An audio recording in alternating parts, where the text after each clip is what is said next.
കുടുംബശ്രീ ദേശീയ സരസ്മേള 2025 ഭാഗമായി സംഘടിപ്പിച്ച സാംസ്കാരിക ഘോഷയാത്ര വേറിട്ട കാഴ്ചയായി മാറി.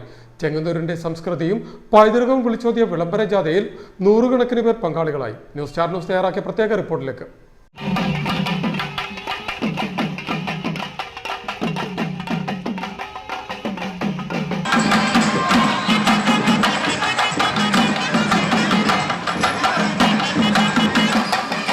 പ്രദർശന വിപണന മേളയായ കുടുംബശ്രീ ദേശീയ സരസ്മേളയുടെ വരവ് വിളിച്ചോതി വർണ്ണാഭമായ വിളംബര ഘോഷയാത്രയ്ക്കാണ് ചെങ്ങന്നൂർ നഗരം സാക്ഷ്യം വഹിച്ചത്. പുത്തൻവീട്ടിൽപ്പടി പഴവന ഗ്രൗണ്ടിൽ 4 മണിക്ക് സംഘാടക സമിതി ചെയർമാൻ കൂടിയായ ഫിഷറീസ് സാംസ്കാരിക വകുപ്പ് മന്ത്രി സജി ചെറിയാൻ ജാഥയുടെ ഫ്ളാഗ് ഓഫ് നിർവഹിച്ചു. 12,000-ഓളം കുടുംബശ്രീ വനിതകളാണ് വിളംബര ഘോഷയാത്രയിൽ പങ്കെടുത്തത്. 80 CDS ചെയർപേഴ്സൺമാർ സരസ്മേളയുടെ പതാകയേന്തി മുൻനിരയിൽ അണിനിരന്നു.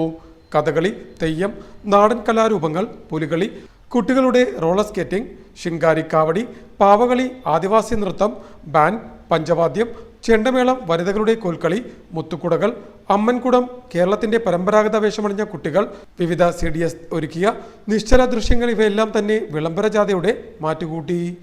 ITI ഗ്രൗണ്ടിൽ ചെങ്ങന്നൂർ നഗരസഭ, ചെന്നിത്തല, അല, വെൺമണി, മുളക്കുഴ പഞ്ചായത്തുകളിലെയും പഴവന ഗ്രൗണ്ടിൽ ബുധനൂർ, പാണ്ടനാട്, ചെന്നിത്തല, മാന്നാർ, ചെറിയനാട്, പുലിയൂർ, തിരുവൻവണ്ടൂർ പഞ്ചായത്തുകളിലെയും വനിതകളാണ് ജാഥയിൽ അണിനിരന്നത്.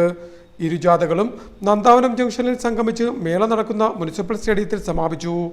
തുടർന്ന് കേരളീയ വേഷമണിഞ്ഞ 1500-ഓളം കുടുംബശ്രീ വനിതകളുടെ കൂട്ടപ്പാട്ടും അരങ്ങേറി. ചേർത്തല രാജേഷിന്റെ പുല്ലാങ്കുഴൽ ഫ്യൂഷനും തുടർന്ന് നടന്നു. കുടുംബശ്രീ ജില്ലാ മിഷൻ കോർഡിനേറ്റർ S. രഞ്ജിത്ത്, വിവിധ തദ്ദേശ സ്വയംഭരണ സ്ഥാപനങ്ങളിലെ അധ്യക്ഷന്മാർ, ജനപ്രതിനിധികൾ, മേളയുടെ വിവിധ കമ്മിറ്റികളുടെ ചെയർമാൻമാർ, ജനറൽ കൺവീനർമാർ, ജോയിന്റ് കൺവീനർമാർ തുടങ്ങിയവർ വിളംബര ഘോഷയാത്രയ്ക്ക് നേതൃത്വം നൽകി.